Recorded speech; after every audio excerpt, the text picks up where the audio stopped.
Introducing the First Alert Radar Network. With up to 10 times the resolution of other local radars and technology that can pinpoint right down to your street. First just got faster. Live from Augusta, we're watching News 1226 at 11.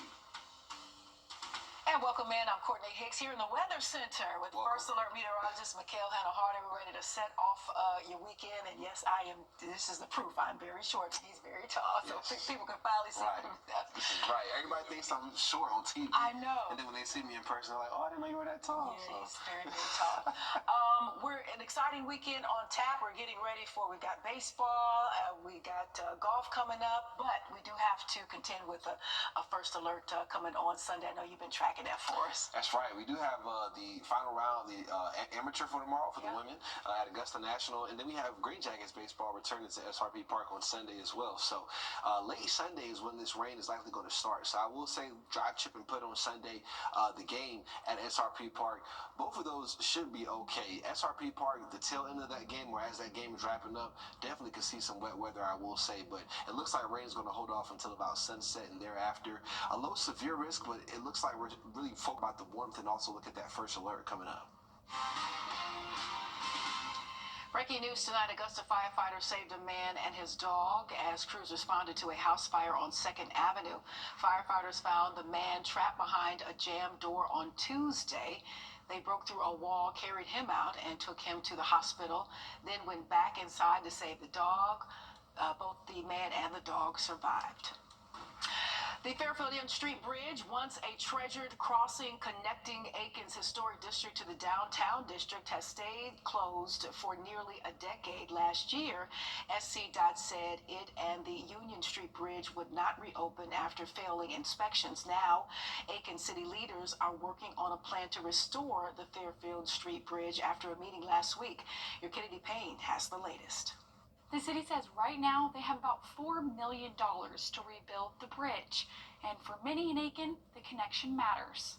A bridge that definitely whispers stories of the past. Work on the Fairfield Street Bridge has been a long time coming. And promises of the future. I want to see opportunities to go from our community back over the railroad tracks to downtown without having to go all the way around. For the Fairfield Street Bridge, time has stood still. The South Carolina Department of Transportation closed the Fairfield Street Bridge in February of 2016. The bridge is more than 100 years old, and it was starting to show its age. It's too old and probably too weak for auto traffic any longer. That's probably why they closed it down. But the city says they're laying the groundwork for connection. The city has been able in the last year or so to have that bridge transferred to us. So now we're working towards potentially demolishing the bridge and hopefully rebuilding a bridge in its place. Jerry Lang lives near the bridge, and he says it's time for a fix. It is an eyesore. There's no doubt about it. And he hopes the plans go through. Whether it's in my golf cart, my e-bike, or my car, it's just easier to commute. To him, it isn't just a way over, but a way forward. It sent a lot more traffic down Marion Street where we live,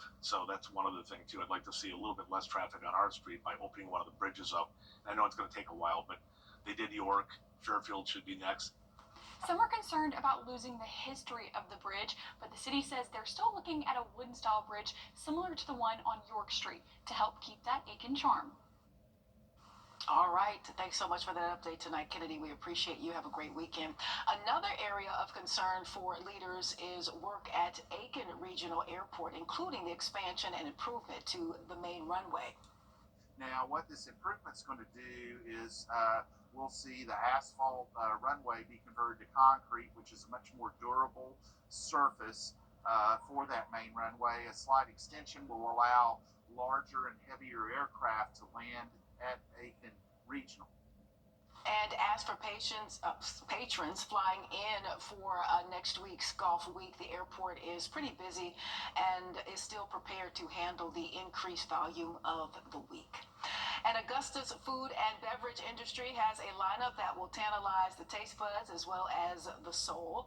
Local eateries are prepped and ready to serve up a big slice of Southern hospitality from now through the end of Golf Week. Oliviana's and Craft and Vine has added special cocktails to their menu that features local brands like Berkman's Vodka.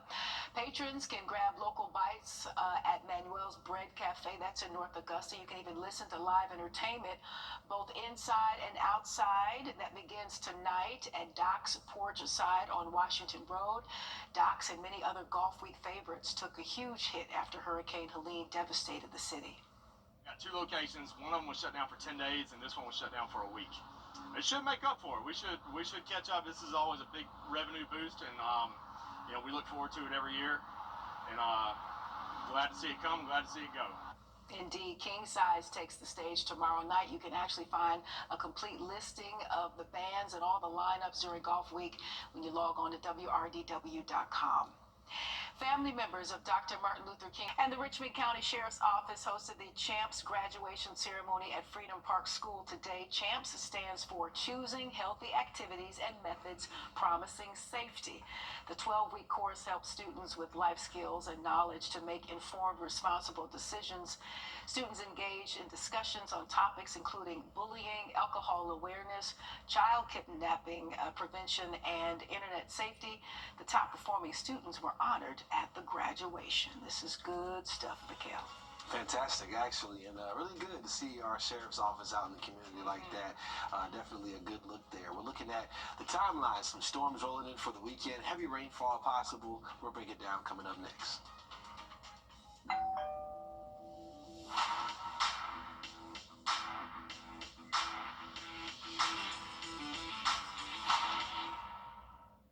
Issued a first alert in anticipation. Spring in the CSRA means severe weather season is here. With fast-moving storms that can disrupt your whole day. Cloud to ground lightning, that's going to be... But you're good, because you watch WRDW First Alert Weather. We're all our counties here. And you get the first alert with forecasts where you live. There's no one being spared from this first. Whether it's sunny or severe, we get it right. And you get it first. WRDW First Alert Weather, on your side. It's time to check your bracket. Monday afternoon. So rain totals definitely look to be elevated, widespread 2 to 3 inches. Just keep a close eye on the forecast heading into Sunday and Monday. All right, thank you, Mikhail. We certainly will. Lawmakers racing to pass important legislation before they gavel out. State House reporter Abby Kasoris reports from the state capitol tonight.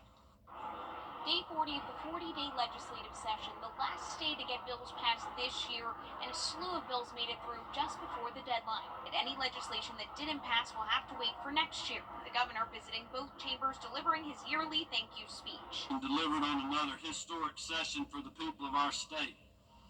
You know, if you think back just 81 days since you gavelled in, you have secured another one-time tax refund for Georgia families fighting through the high prices that they have experienced over the last 4 years. Lawmakers passed a bill adding a $250 tax credit for children under 6, expanding the match for the federal tax credit for child care, also creating a new incentive for businesses to cover child care expenses. The bill, the last priority bill of Lieutenant Governor Burt Jones. We've lost a lot of good talent because people couldn't afford child care. They had to choose to stay at home with their kids, and what this bill will do is give them a little extra boost. Speaker of the House John Burns applauding the passage of a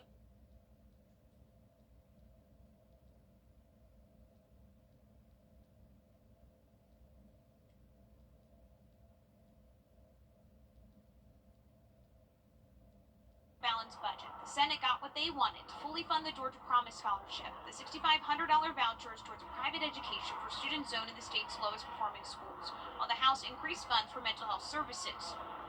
This budget that we just passed reflects our commitment to strengthen the key areas of investment that uplift every community across this state, families, businesses, and citizens from every part of Georgia. The bills will head to Governor Kemp's desk for his signature or his veto. In Atlanta, I'm Abby Kasoris. All right, thank you so much, Abby. As we head to break, here's a live look at New York City and your winning lottery numbers. We'll be right back.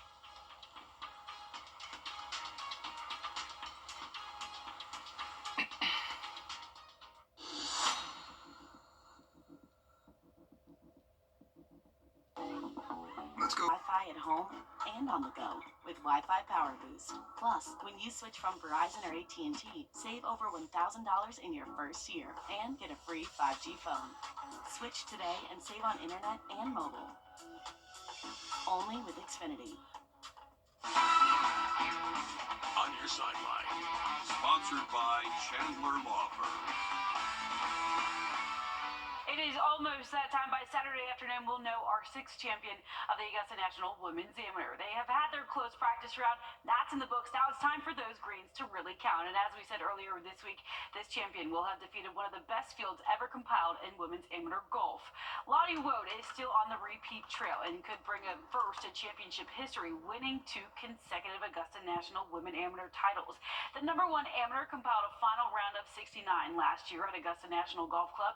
Kiara Romero is still fresh. Her only other finish in the Augusta National Women's Amateur was last year, where she missed the cut. That practice round for more than just practice today. I mean, I'm feeling pretty good. I think just I've got a game plan for this course that I know I can play and works well. So I think I'm just going to feel comfortable with that and look to maybe get off to a good start, maybe put some pressure on. It looks really nice out there, you know. I kind of got taken away by the perfect look of the course and stuff. But I'm just really focusing on creating a good game plan for myself, hitting the right part of the fairway and right part of the green, trying not to miss on the wrong sides, and yeah. 2 out of the 3 South Carolina girls are still in the hunt for championship Saturday. Ella Golitsky is a somewhat new Gamecock. She joined South Carolina in January. Golitsky, along with teammate Louise Wrdw, are usuals at the Augusta National Women's Amateur. Both made the cut last year. Ella, though, a short time with the Gamecocks, took note early of Louise's confident game. I asked Louise where it stems from. Sometimes 2 hours of practice is better than 5, because I know that I'm getting my things done, and I don't waste a whole lot of energy and time just sitting out in the facility doing nothing. So yeah, you know, I love to practice. However, I love to compete even more. So the more I can compete, the happier I am. NBC Golf Channel's Cara Banks said, "Don't count out Astra's Tally. She is the best junior golfer in the American Junior Golf Association rankings." Tally also won the Sage Valley Junior Invitational last year, still in a prime position to win it. She's 2 shots behind the co-leaders. Yeah, I don't think much has changed with my game or my mindset. I think I've just kind of matured, and my game has matured in a way that I think has given me confidence for this event. Happening outside the ropes, the Final Four just around the corner. And while we may not have any teams left, your bracket may be completely over. We still have some Augusta representation. In that Houston-Duke matchup, Will Avery will help man the bench for the Blue Devils. He's been an assistant for Duke since July of 2023, the same school that he played for. And the Westside star also played in the first ever Nike Peach Jam. He has won state title with Westside, Class 3A, in 1995. Over in that SEC battle between Auburn and Florida, the Cardwell brothers, both on the roster for the Tigers. Drake is a redshirt freshman, Dylan, a grad student, and former Evans Knight. I told everybody, like, if we lose tomorrow, last time we played, we lost each other, you know, and that's what we're playing for. Obviously, we're competing for a national championship, but also we're competing for more time with each other. And, you know, yesterday's effort is not going to get it done. And so for me, that's what it all was. It's about buying in and locking in. The best thing about this, you can watch both right here on News 1226. Women's coverage will begin at noon on NBC. Men's games start at 6:09 on CBS. All right, Alyssa, thank you so much. And mark your calendars for this upcoming Monday at 7:30 p.m. as News 12 tees off to the Masters. Your Alyssa Lines you just saw there, along with Joseph Doring, will host this special where we get you ready for the tournament. Again, it's on Monday night right here on Channel 12 and 26. South Carolina's quest to repeat as NCAA champions continue tonight. The women won 74-57 over Texas. Dawn Staley's squad will face the winner of the Final Four matchup between UConn and UCLA. That is in progress. We'll be right back. Check it out at Planet Fitness. Powered by Jim Hudson Automotive Group. Women helping women, no one does it alone. That is the theme for the Aiken County Women Build program. They're part of Habitat for Humanity, and since 2005, a large group of women volunteers have been hard at work constructing homes for families in need. Your Zana Halliburton takes a look at this program. If you're a woman with a heart to give back, the Aiken County Women Build program could be a great fit for you. The whole idea was to engage and empower women to learn, as well as to actually get involved in building. It's not to exclude men. It's just to engage more women in the habitat process. The first home these women built was back in 2006. Since then, they kept with the mission and have completed 13 homes, with the 14th set to start this spring. There is a lot of excitement. We have a lot of women volunteers who return year after year, and we typically draw, I would say, 40 to 50 different women volunteers over the course of the build. The Women Build Committee coordinates fundraisers, recruits volunteers, and hosts building skills clinics, a couple of which are happening this month, where women will learn how to build a small structure. This helps prepare them for the real thing. We build a small 4x4 foot structure with 3 walls. And then we'll build the 3 walls, nail them together, and then put exterior sheathing on the outside. Those skills are the basis for almost everything else that we need to do in the home. The homes built are usually a single-story ranch-style home, about 1,100 square feet. It is a very exciting opportunity for all of us, and we get an opportunity to give back to the community and help a family in need get their forever home. The group is still fundraising for this home and always in need of volunteers and community support. They hope to start construction in May. Reporting in Aiken, Zana Halliburton, on your side. And our thanks to Zana. The next skills clinic is tomorrow at their Aiken Habitat for Humanity Restore. That's going to be from 10 a.m. until noon. You do have to register ahead of time. However, you can volunteer to help build the home without having attended a clinic. No prior skills are needed. If you would like to volunteer or donate, we have that information on our website, wrdw.com. And this weekend, there will be plenty of Easter events in the area. Tomorrow in Aiken, you can have a picture taken with the Easter Bunny. That's going to be from 10 a.m. until 2 p.m. at Cold Creek Nurseries. And you may want to pull out your phone and scan this QR code. That will take you to more events, a complete listing, actually, on our website, wrdw.com. Mikkel? We are watching that flood threat a lot closer heading into that Sunday to Monday time frame, so keep it here for one last update coming up. Time and temp, brought to you by your First Alert weather team. This is not you. It's not me. Account as soon as the same business day. Go to CashNetUSA.com to apply for the money you need.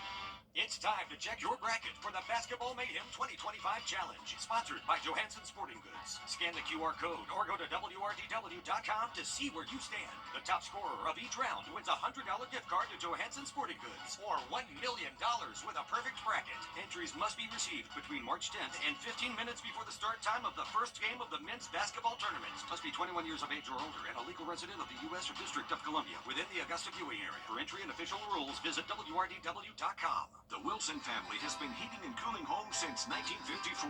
Technology has changed, but the work ethic and customer service remain the same. Turn to the experts at D&M Heating and Air, your Carrier factory authorized dealer. We're only a couple when you are. Big ups to the Green Jackets' big home opener this evening, and they actually won. Beating the Fireflies 12-7. Now tomorrow's game is going to be at 6:05, and then up in Atlanta, the Braves got their first win of the season in their home opener, and so it looks like both teams are doing quite well as we kick off baseball. Right. It's baseball time. It's baseball season, the spring in the South, so that equates to baseball.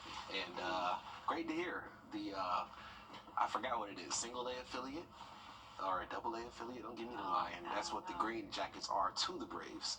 They're the something affiliate, but both of them getting a Just win. minor league, right? You just call it minor league? You can't call it that. I'm getting real fancy here. You know, but, I'm old school. Let's talk about what I do know. First alert for that Sunday to Monday time frame. Seriously concerned about some flooding issues, a low severe threat, so please stay up to date with the forecast this weekend.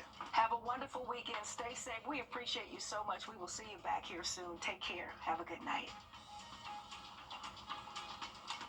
At 73.